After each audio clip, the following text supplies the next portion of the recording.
야고보서 5장 13절에서 20절 말씀을 통해서 기도를 통해 오는 은혜라는 제목으로 말씀을 나누고자 합니다. 나는 실패하지 않았습니다 라는 제목의 글이 있는데, 이 글에서는 에디슨에 대해서 이야기를 합니다. 그가 어떻게 성공을 했는지에 대해서 그 글이 소개를 하고 있는데, 발명가 에디슨은 84년의 생애 동안 1093개의 이상의 발명품을 남겼는데, 전구를 완성하기 위해 무려 9,999번이나 실패, 그리고 측정기를 완성하기까지 2만 번의 실패를 맛봤습니다. 굉장히 많죠. 그가 하나의 발명품을 완성하기까지 여러 번의 실패를 반복할 때마다 자신과 주변 사람들에게 위로하기 위해 속상하지 않냐며 질문을 했는데, 그럴 때마다 그는 이렇게 대답을 했다고 합니다. 나는 실패하지 않았습니다. 2만 가지의 틀린 방법을 발견했을 뿐입니다. 이렇게 대답을 했습니다. 심지어 측정기의 내구성을 실험하기 위해 이제 건물 3층에서 측정기를 떨어뜨리기를 반복하면서도 에디슨은 쓸모없는 실패는 없다라고 주장을 했습니다. 또한 한 번은 연구소에 큰 화재가 발생을 하는데 소중한 실험 기계가 모두 새까맣게 이제 버릴 수밖에 없는 상황이 처했습니다. 그런데 그때에도 내가 범한 모든 시행착오와 실수가 모두 다 타버리고 말았지만 새롭게 시작할 수 있으니 이 또한 감사한 일이라, 이렇게 고백을 했다고 합니다. 대형 화재가 발생하고 14일 후에 에디슨은 축음기를 세상에 선보이게 됩니다. 이 글을 이제 알려주는 이유는 시련과 실패를 이제는 새로운 출발점으로 삼으면서 그가 이제 성공을 할 수 있었다라는 글입니다. 제가 이것을 읽어드리는 이유는 이제 우리 그리스도인들도 이제 에디슨처럼 뭔가 자기 생각이나 주장이 아니라 하나님께서 말씀하시는 우리들에게 다시 힘을 더해 주시고 능력을 더해 주시는 말씀이 이미 성경에 준비되어 있다는 것입니다. 우리 성도들은 어떻게 해야 될까요? 반드시 주님은 나에게 역사하신다, 하나님께서는 나에게 응답하신다 하는 그런 기도의 확신, 믿음의 확신이 우리 가운데 있어야 하는 것입니다. 제가 이제 사역하면서 만나게 된 분인데, 그분이 지금도 사실 몸이 그렇게 썩 좋지는 않으세요. 그런데 그분이 지금도 하나님의 은혜로 두 딸을 잘 기르고 지금도 신앙생활을 열심히 하고 있습니다. 그런데 그분이 그렇게 신앙생활을 열심히 하고 좋은 가정을 꾸리기까지 많은 어려움이 있었습니다. 예를 들어서 그분한테는 이제 가정 자체가 무속신앙을 믿고 또 자기 역시 예수님을 믿지 않았던 시기가 있었고, 심지어 그 주변에는 많은 사람들이 이제는 연애를 하고 만남을 가질 때 여자를 만났는데 그 여자가 이제는 뭔가 사이비 종교에 있다든지 아니면은 다른 것을 믿고 있어서 이건 아닌데 하는 그런 생각을 들게끔 하는 사람을 만나기도 했습니다. 그런데 하나님의 은혜로 이제는 그분이 좋은 가정을 지금은 꾸렸고, 또 자녀들은 정말 걱정 없이, 지금도 물론 삶의 걱정은 있지만 그 삶을 인도하시는 하나님을 통해서 많은 결실과 은혜를 받고 있는 것을 제가 이제 보고 들었습니다. 그것처럼 그분이 이야기하는 것은 우리의 삶에 반드시 있는 하나님의 응답이 있다는 것입니다. 우리가 하나님의 응답을 기도하지 않는다면 오늘날 이 세상에서 방향을 잃어버리게 되고 삶이 힘들어지게 되고, 또한 하나님의 은혜를 받지 못하는 손해를 오히려 겪는 것이 우리들의 삶이라는 것입니다. 오늘 말씀에서는 하나님께서 우리를 향해 기도하라 라고 말씀하고 계십니다. 특히 어느 때 기도하라 말씀하시냐면은 고난을 당할 때에도, 병이 들었을 때에도, 죄를 범한 상태에서도 기도하라 라고 말씀하고 있습니다. 예를 들어서 만약에 한 청년이 있는데 그전에는 열심히 교회를 다니고 열심히 이 신앙생활을 했던 청년이 있습니다. 심지어 그 청년은 청년 리더까지 했어요. 그런데 한 번을 만나니까 이 청년이 자신이 교회 다녔던 거를 저한테 솔직하게 얘기하지 않았었습니다. 또한 두 번째 만남을 갖고 세 번째 만남을 갔는데 교회를 안 다닌다라고 얘기하지 그 전에 다녔다는 얘기는 하지 않는 겁니다. 그 청년이 왜 그렇게 저한테 얘기를 하나 했더니, 알고 보니까 한 번 교회를 안 나가니까 편한 겁니다. 또 2번 안 나가니까 더 편한 거예요. 그렇게 안 나가다 보니까 교회를 자연스럽게 안 나가게 되고, 그리고 이제는 기도를 안 하게 되니까 오히려 사역자나 다른 사람들을 보게 되면 오히려 죄된 마음에 이제는 기피하고 교회를 오히려 더 안 가게 됐다는 그런 이야기를 들었습니다. 우리가 사실 하나님 앞에서는, 하나님은 부모님이시고 어떻게 보면 하나님 아버지시기 때문에 우리는 하나님의 자녀이기 때문에 어떻게 보면 더 뻔뻔해져야 될 수도 있어요. 물론 죄를 지으면서 기도하라 이런 것은 아니지만, 하나님 앞에 모든 상황과 순간에 우리의 모든 것을 내려놓고 주님을 찾고 의지할 때 하나님께서는 그러한 우리를 용서해 주시고 또한 언제든지 다시 끌어안아 주십니다. 오늘 말씀에서 그 기도하는 자들을 향해서, 장로는 오늘 말로 말하면 목회자에 가까운 말씀인데, 한마디로 믿음과 은혜를 가진 신실한 목회자를 가까이 하며 그들에게 중보기도를 청하라 라고 오늘 말씀은 전하고 있습니다. 그렇다면 성경은 왜 교회 중직자들을 불러서 중보기도를 받으라고 하는 것일까요? 그 이유는 혼자서 기도하기가 힘들기 때문인 것입니다. 이제는 혼자서 기도하고 신앙생활을 지키기에는 버겁고 힘들기 때문에 지금 있는 문제를 이기고 승리하기 위해서는 더 큰 하나님의 충만한 은혜가 필요하기 때문인 것입니다. 그럴 땐 어떻게 해야 될까요? 장작이 하나면은 금방 꺼지지만 많이 쌓아놓은 그 장작의 그 불이 쉽게 꺼지지 않듯이, 이제는 믿음의 중직자들, 나를 위해 진심으로 기도해줄 그분들을 함께 모셔서 함께 기도하라는 것입니다. 기도의 능력을 신뢰하고 하나님의 능력을 믿고 나아갈 때 하나님께서는 반드시 응답한다는 것을 오늘 말씀하고 있는 것입니다. 예를 들어 한 성도가 만약에 질병과 고난으로 불행을 당하고 있다면 그리스도의 한 몸인 우리는 그 고통에 함께 위로하고 공감하고 그를 위해 함께 짐을 나누어 지라는 것입니다. 이것은 물질적으로 도와주라, 아니면은 뭔가 우리가 그들을 현실을 뭔가 이길 수 있게끔 반드시 도움을 주라, 이런 말은 좀 아닙니다. 오히려 한 몸 한 형제를 위해서 이제는 우리가 줄 수 있는 것은 무엇이 있을까요? 바로 주님의 이름으로 함께 기도해 주는 것입니다. 우리는 이러한 주님의 말씀이 세상의 방법과는 정반대의 삶의 모습임을 알고 있습니다. 세상은 어떤가요?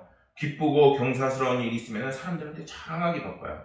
오늘날 인스타, SNS 다양한 것들이 있고 그것을 가지고 우리는 자신들을 뽐내고 있습니다. 하지만 반대로 고난과 불행을 당하면 어떤가요? 숨기 바쁘고 창피하기 바쁘고 멀어지려고 합니다. 주변 사람들 역시 기쁜 일이 있으면 찾아가면서 이제는 그것을 축하하지만, 불행한 일을 당했을 때는 오히려 멀리하고 기피하는 현상이 오히려 더 많습니다. 그러나 하나님께서는 기쁜 일에도 하나님을 찬양하며 병든 자가 이제는 교회 장로들을 초청해서 기도를 받으라 이렇게 이야기를 합니다. 오늘 성경은 고난과 불행을 겪고 있는 성도들을 돕는 그 방법이 이제는 예수 그리스도의 그 이름이라 라고 말씀하고 있는 것입니다. 그 이름은 전능하신 여호와 하나님이 우리에게 주시는 길과 진리의 생명의 길이요 하나님의 은혜로 이제는 치유와 회복이 약속된 이름인 것입니다. 그렇게 우리는 주님의 이름으로 서로를 기도하며 이제는 서로를 위로하며 이제는 주님을 통해서 하나님의 은혜가 우리의 삶 가운데 들어갈 수 있도록 철저히 신앙생활을 지킬 수 있어야 하는 것입니다. 고난을 겪고 있나요? 아니면 정말 힘든 일을 겪고 있나요? 그 속에서 우리가 정말 바라봐야 할 것은 주님의 이름이고 그 이름을 통해서 서로를 위해 기도해 주는 것입니다. 고난을 겪고 있는 다른 성도가 있다면 이제는 꼭 손을 잡아주시고 기도해 주시기를 소망합니다. 말씀을 나누고 은혜를 나누시기를 소망합니다. 그럴 때 하나님께서는 반드시 성도들의 기도를 반드시 들어주십니다. 15절 말씀에서 성경은 믿음의 기도를 이야기합니다. 믿음의 기도는 병든 자를 구원하리니 주께서 그를 일으키시리로다, 그렇게 말씀합니다. 주님께서 믿음의 기도를 들으시고 병든 자를 고쳐주시며 이제는 주님께서는 믿음으로 드리는 그 기도에 반드시 응답하시는 분이심을 우리는 잊지 말아야 합니다. 그렇다면 믿음의 기도는 무엇일까요? 야고보서 1장 6절 말씀을 보면은 오직 믿음으로 구하고 조금도 의심하지 말라. 의심하는 자는 마치 바람에 밀려 요동하는 바다의 물결 같으니 라고 말씀하고 있습니다. 한마디로 전적으로 믿는 것입니다. 다른 생각이 들어가지 않고 이제는 오직 주님 당신의 이름에 그 능력을 믿습니다 하는 믿음의 고백이 우리의 마음과 삶에 있어야 하는 것입니다. 믿음의 기도란 조금도 의심하지 않는 기도입니다. 그러나 우리는 하나님을 믿는다, 신뢰하면서 우리는 우리의 믿음이 없는 삶을 또는 그런 신앙생활을 발견하게 됩니다. 순수한 믿음을 갖기란 정말 쉽지가 않습니다. 그러나 우리의 모든 것을 아시는 주님은 이렇게 말씀하십니다. 야고보서 4장 8절 말씀을 보면은 하나님을 가까이 하라, 그리하면 너희를 가까이 하시리라. 죄인들아 손을 깨끗이 하라, 두 마음을 품은 자들아 마음을 성결하게 하라 라고 말씀을 전합니다. 주님은 우리가 온전한 마음을 갖기 위해서 먼저 무엇을 하라 하느냐? 바로 하나님을 가까이 하라 합니다. 그렇다면 우리가 하나님을 어떻게 가까이 해야 할까요? 그것은 길이 되시고 진리가 되시는 예수님을 찾으라는 것입니다. 우리가 주님을 바라볼 때 하나님께서는 우리에게 무엇을 주시느냐? 바로 성령을 더해 주십니다. 그리고 이제는 다시 정한 마음을 주시고 다시 열정을 부어주시고 이제는 우리의 죄와 허물을 사해 주시고 은혜로 가득 채워주시는 것입니다. 그럴 때 우리는 거룩해지고 이제는 그런 상태야말로 하나님께서 우리의 기도를 들으실 수 있는 것입니다. 우리를 깨끗이 하시고 거룩하게 하시는 주님을 이제는 우리가 바라보고 주님을 통해서 기도를 할 수 있어야 하는 것입니다. 주님을 통해서만이 하나님의 놀라운 은혜를 체험할 수 있음을 우리는 잊지 말아야 합니다. 우리가 그렇게 주님을 바라보고 온전히 하나님을 의지할 때 하나님께서는 성도들에게 그 때마다 놀랍고 크신 은혜를 베푸시게 되는 것입니다. 또한 믿음의 기도란 누가복음 8장 41절에서 이렇게 말씀합니다. 이에 회당장 야이로라 하는 사람이 와서 예수의 발 아래 엎드려 자기 집에 오기를 간구하니. 야이로가 누구입니까? 바로 야이로는 이스라엘 최고의 그 권력자 중 한 명인 이제 회당장의 이제는 일원입니다. 회당장 야이로가 자신의 자존심과 권위 모든 것을 내려놓고 주님 앞에 간절히 그 은혜를 구하자 하나님께서는 그를 도와주십니다. 또한 마태복음 15장의 가나안 여인이 자신의 모든 것을 주님 앞에 내려놓고 이제 자신의 딸을 고쳐달라고 간절히 간구합니다. 그렇게 하자 어떻게 됐나요? 죽었던 야이로의 딸은 무려 살아나게 됩니다.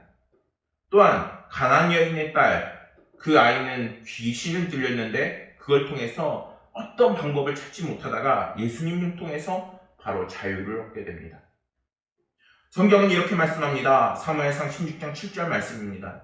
여호와께서 사무엘에게 이르시되 그의 육모와 키를 보지 말라. 내가 이미 그를 버렸노라. 내가 보는 것은 사람과 같지 아니하니 사람은 외모를 보거니와 나 여호와는 중심을 보느니라 하시더라. 이렇게 말씀합니다. 주님은 우리의 중심을 보시며 그런 우리를 어떻게 바라보시느냐? 바로 긍휼히 바라보십니다. 오늘날 우리가 힘들고 어려운 고난을 겪고 있지만 그 속에서 하나님의 은혜를 더욱더 기대할 수 있는 것은 주님은 이미 사람의 몸으로 우리의 힘들고 연약함을 다 경험하셨다는 것입니다. 주님은 우리의 마음의 중심을 보실 뿐만 아니라 그 중심에 있는 하나님의 그 사랑하는 마음 또한 하나님께서 우리를 사랑의 마음으로 서로를 바라보고 있는 것입니다. 간절히 온전히 하나님 앞에 우리의 모든 문제를 올려드리고 기도할 때 하나님의 그 긍휼이 우리의 삶 가운데 임하게 되는 것입니다. 그렇게 우리는 주님의 그 긍휼하심을 기대하며 간절히 하나님 앞에 기도드릴 수 있어야 합니다. 그럴 때 하나님께서는 반드시 성도들의 삶을 돌보시고 함께 하실 것입니다. 제거한 대신 들어올리는 하나님이라는 글이 있습니다. 이 글을 보면은 한 찬양의 그 가사를 이야기하는데 성경에 있는 말씀이기도 합니다. 예수님은 생명의 참 포도나무, 아버지는 포도원 농부시니라는 이런 가사가 들어간 노래가 있죠. 이 사람은 이렇게 이야기합니다. 어린 시절 주일학교에서 배운 찬송인데 그런데 이 곡 가운데에 이해가 되지 않는 구절이 있습니다. 어떤 구절이냐? 가시들이 열매를 맺지 아니하면 아낌없이 찍어 던지리라 라는 이런 구절이라는 것입니다. 성경에서도 나와 있죠. 이러한 생각이 들었습니다. 사랑의 하나님이신데 설마 열매 한번 못 맺는다고 바로 찍어 던지시라 말씀하시는 건가? 이렇게 의문을 가졌다고 합니다. 그래서 성경에서는 제거해버리고 라는 이렇게 그 글자로 기록이 되어 있는데 제멋대로 된 번역이 아닐까 이렇게 생각을 했다는 것입니다.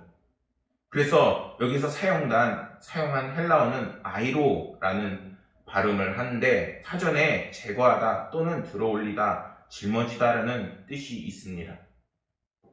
만약에 들어올리다로 번역하면 어떻게 될까 살펴보니까 포도나무는 일반 나무와 달리 넝쿨처럼 주변으로 뻗어나가는 성질을 가지고 있습니다.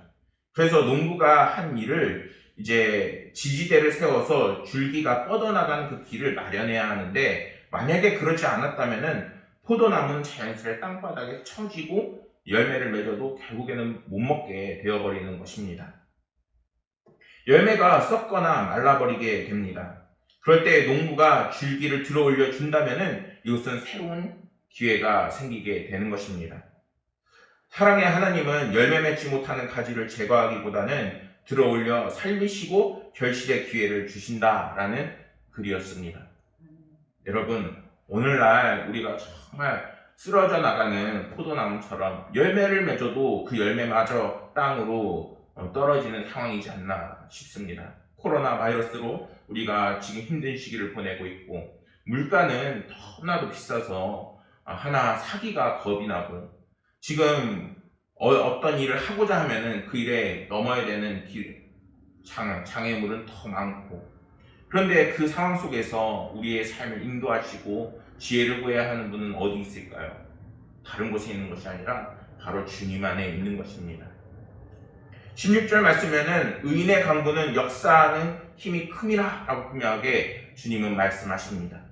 물론 여기서 말하는 의인은 문자 그대로 아무 죄 없는 결점이 없는 사람을 의미하는 것이 아닙니다. 왜냐하면 예수님을 제외하고는 아무런 의인이 이 세상엔 없기 때문인 것입니다. 그래서 여기서 의인이라는 것은 예수님을 믿음으로 이제는 의롭게 칭함을 받는 사람들을 의미하는 것입니다. 특히 이제는 하나님의 뜻을 분별하고 그리고 행하는 자들을 말하는 것입니다. 하나님께서 이제 우리를 이제는 주님을 통해 의롭다 하시고 자녀 삼으심으로 인해 우리가 의롭게 되는 것입니다. 야고보는 이제는 이를 증명하기 위해 17절 18절 말씀에서 엘리야 선지자의 그 기도를 예를 들고 있습니다. 엘리야 선지자의 기도가 어땠습니까? 엄청난 그 능력이 있었습니다. 17절 말씀을 보면 그가 비를 오지 않기를 기도했더니 무려 3년 6개월이 비가 오지 않습니다. 다음으로 그가 기도를 했더니 하늘에서 비가 오고 어떻게 되었습니까? 땅에 열매가 맺힙니다. 여기서 놀라운 것은 하나님께서 엘리야의 기도에 즉각적으로 응답하셨는데 그 중에서 비가 오는데 비가 올 때에 하나님께서 노아의 홍수 사건을 생각하면 어떻게 비를 주시나요? 무려 40주야를 물이 가득 넘치게 아주 사람을 살지 못하게 비를 주셨던 적도 있습니다. 근데 오늘 말씀에서는 그 비가 풍요를 누릴 수 있을 만큼만 주시는 겁니다. 하나님께서는 우리의 상황과 형편을 다 아시고 우리를 풍요롭게 채우실 은혜를 이미 예비해 놓고 계신 것입니다. 야고보서는 17절 말씀에서 이렇게 말씀합니다. 엘리야는 우리와 성경이 같은 사람이라. 엘리야가 특별했던 것이 아니에요. 엘리야의 기도가 특별했던 것이 아닙니다.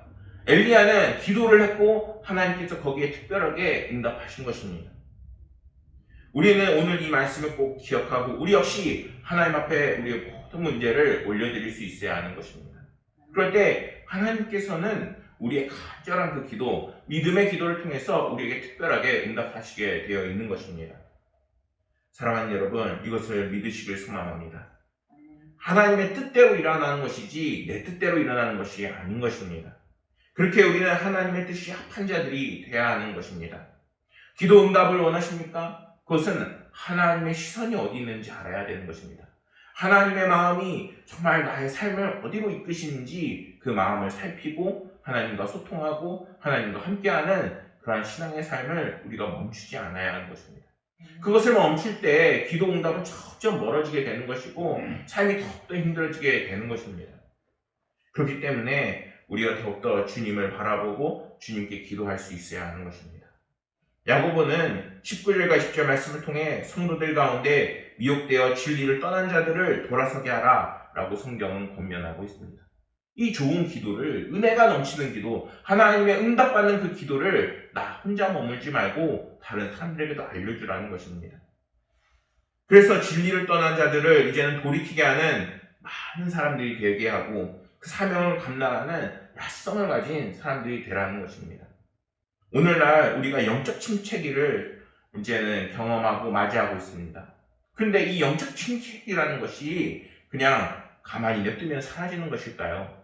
아니에요. 오히려 주님을 찾고 주님을 바라보며 끊임없이 우리가 기도할 때 하나님께서는 우리에게 성령을 부어주시게 되는 것입니다. 우리가 그럼 가장 기대해야 하는 것은 무엇인가요? 바로 성령 충만의 그 은혜인 것입니다. 내 기분이 좋아졌다가 나빠졌다 이런 것이 아니라 주님을 계속 바라보고 순간순간마다 주님과 동행할 때 하나님께서는 성도들의 삶을 책임지시고 성령 충만하게 하십니다. 사랑하는 여러분, 이제는 더 기도해야 할 때입니다. 하나님께서는 반드시 성도들의 그 기도에 응답하신다는 확신을 가지시고 믿음과 그리고 주님을 바라보심으로 주님을 향해 기도하길 소망합니다. 그 기도를 들으시는 주님께서 이제는 하나님의 그 은혜로 반드시 여러분들의 삶을 승리하는 삶으로 이끄실 것입니다. 그러한 삶이 되도록 함께 기도하고 승리하는 삶이 되기를 간절히 소망하겠습니다. 기도하시겠습니다. 우리 주 아버지 하나님, 오늘은 주님께서 우리를 이제 기도를 통해 어떻게 은혜를 베푸시고 얼마나 예비된 은혜가 있는지 그 말씀을 들었습니다. 하나님께서 성도들의 삶에 이제는 성령을 채워주시고 또한 함께 해주셔서 기도가 멈추지 않게 하여 주옵시고 하나님의 놀랍고 크신 사랑이 이제는 가득 넘치게 하여 주옵소서. 해결되지 않는 문제, 주님의 응답이 기대되는 문제들을 가지고 나왔습니다. 각가지 모양의 문제들 아버지 하나님께서 응답하여 주옵시고 주님을 온전히 바라보는 성도들이 되게 하여 주옵소서. 하나님께서 모든 순간 함께 하시고 그 기도를 들으실 것을 믿으며 모든 말씀을 우주 예수 그리스도 이름으로 기도